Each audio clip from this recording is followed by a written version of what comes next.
This morning I'd like to share with you the things that I ponder during the celebration of Easter.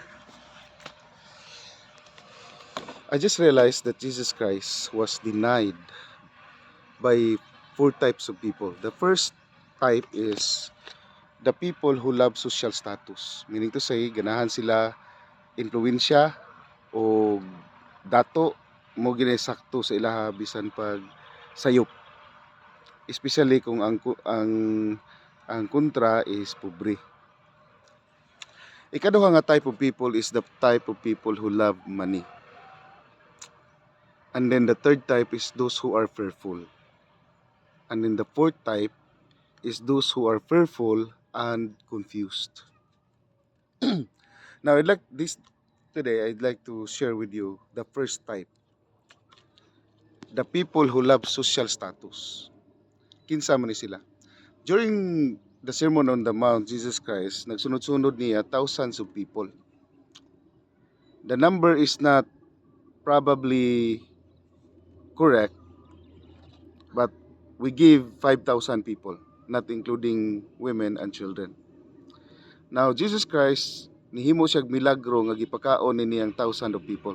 And these people also knows that Jesus Christ healed the blind, make the lame to walk, heal the katong sanglahon, and daghan kayo nga mga milagro these people witness that Jesus Christ did those miracles. Now, sa diyang si Kristo, after the Sermon on the Mount, nisangyaw siya pag-usab, and then he said to the people, kay nakakaon, nagsunsunod mo gini niya, so he preached and connecting what he did in the Sermon on the Mount. Ingon siya about sa bread, ingon siya nga siya ang bread that come from heaven. Ingon siya, I am the bread that come from heaven, and whosoever partake of me will never hunger again. So dili na magutom pag-usab ang mga tao that will partake the bread from heaven. So kana nga pasumbingay. And then nakadungog sa iyaha ang mga Sadusiyo o mga Parisiyo kaning nagsunod-sunod sa iyaha para lang mangitag sayop sa iyaha to persecute Jesus Christ. And these Pharisees and Sadducees told the people, is this not the carpenter's son, or is this not Joseph and Mary's son? Dili ba kani siya anak man ni Maria ug ni Jose, on whom we know kabauta? This is equivalent of telling the people that this person is just a carpenter's son.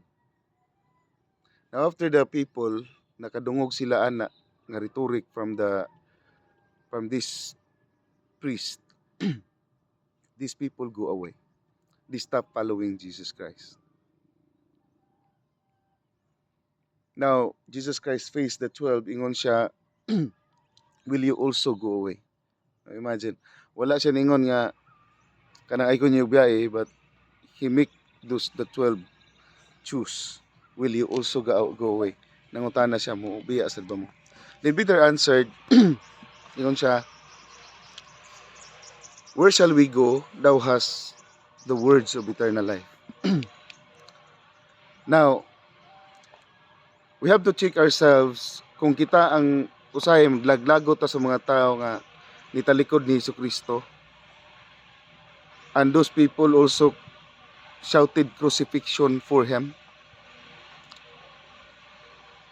And sometimes what ka realize that maybe kung kita pasad na atong higayuna, we are one of those people. Sa unsang paagi, how can we check? Kung ikaw usa ka katawo nga kanang mulaban dayon og influential nga tawo, kung pobre sayop gyud na dayon, kung dato permi gyud ang sakto, then you are one of those people. Also me, I have to check myself. Kung usa ba ko anang mga tawhana o dili. Sayon pa yung pag-check is just to identify kung unsa ka. To identify kung klase ba ka sa tao nga kanang nahigugma og influence, nahigugma og social status. O daghang kayo noon mga instance ba, mga balita nga ang artista naka-away sa karsada, sakto dayon kay artista man.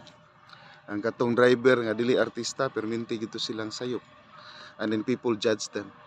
That is social status. And if we, including me, pariha ana social status atong tanawon para sakto ang tao, then we are one of those people that will deny Jesus Christ, and even one of those people that will shout crucifixion for him. So that is the thing that we should contemplate. Am I one of them? And then we can check and then we can change. Thank you and have a good day.